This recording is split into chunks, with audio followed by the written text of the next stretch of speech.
Let's speak to an expert who can give us a little more perspective on this. Konyn of RCM joins us on the phone line from Hong Kong. Mark, what is the sense you're getting that we're going to see some capitulating kind of moves in the European markets, or when you look at Spanish yields or Italian yields at 7%, the politicians will already start working overtime? No doubt. We're now in the throes of contagion, and markets are really testing political resolve. We've already seen markets effectively take on two governments and force change. I think the next several days and weeks and maybe months are going to be significant. But the repercussions of this are quite significant on most of the banking names, and thereafter even on emerging markets where there are a lot of credit linkages and by way of borrowing. How would you approach the emerging markets given what's happening in the European zone? Well, yet again we're seeing two different forces acting on emerging markets. On one hand, there is definitely a structural shift towards markets in emerging economies where there's a perception of higher potential growth and better opportunity. But markets are heavily linked now through sentiment and this top-down macro risk coming out now at the moment from Europe, but it really is talking to global growth. That risk is dominating, and at times when there's uncertainty, as we've got now, and there are challenges, particularly in the Eurozone, investors are pulling back from any type of risk asset, as we've seen again in the last couple of trading sessions. And as a result, fund flows to emerging markets have turned negative. They were flat in the period as we went beyond October, but they've now turned negative again, and investors are pulling money back. Our general view is, though, that we will see this structural shift continue over time, but not until we see some conviction around the resolution in Europe.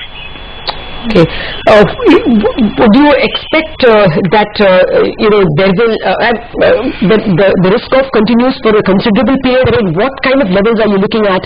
For instance, say the dollar index, it's already at 78.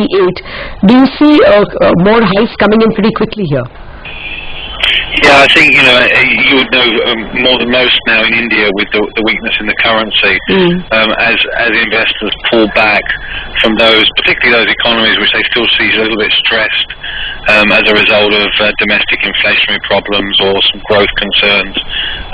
You will see this flight to quality continue, which is somewhat counterintuitive. As we know, we're not that far away from the next deadline facing the US in terms of dealing with the public sector debt.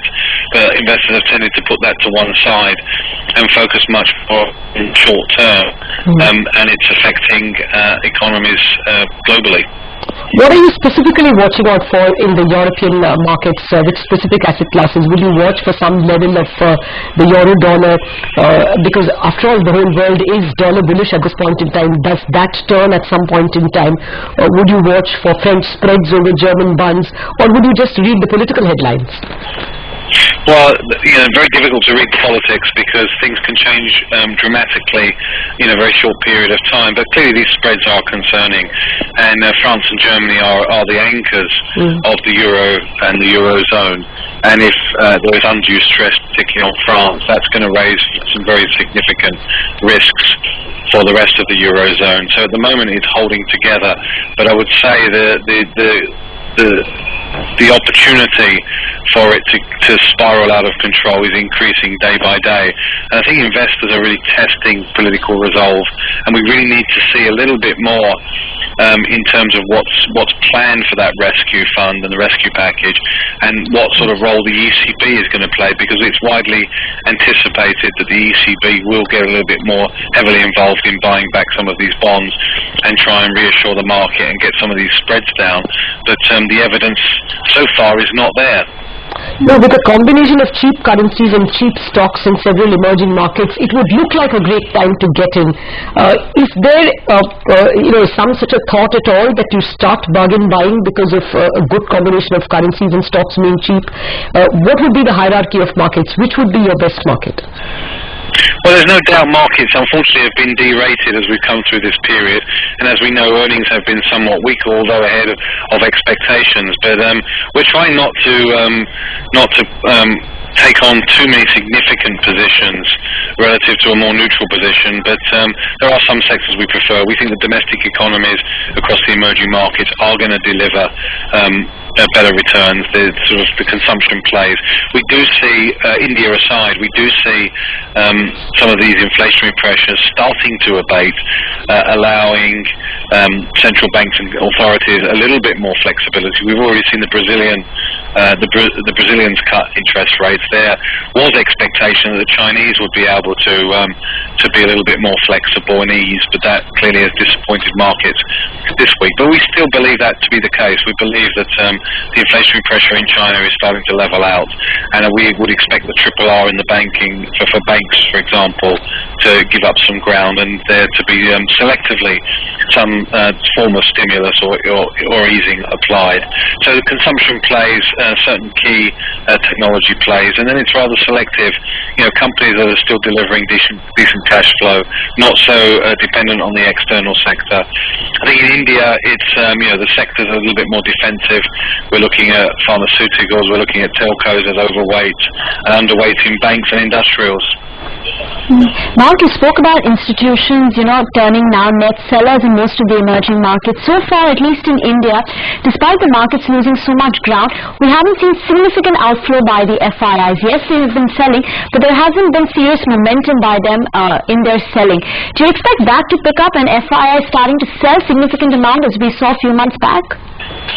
Yeah, I think that's a good point. The sell-off that we saw did level out, and it does threaten to pick up again if this problem in Europe starts to accelerate. But I think for India there are a couple of other issues which are really unique and domestic in nature.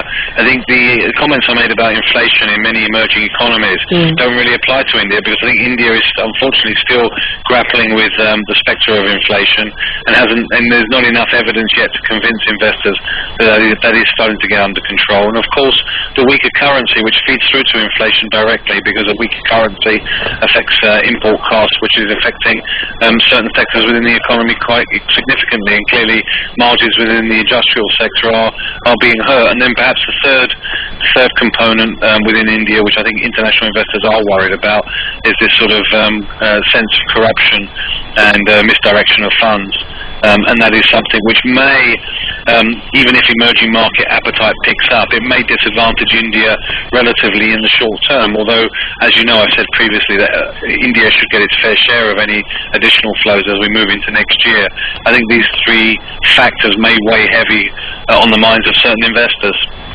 Point taken, Mark Konyn. We appreciate you taking time out for us today. Thank you very much for joining us. Mark.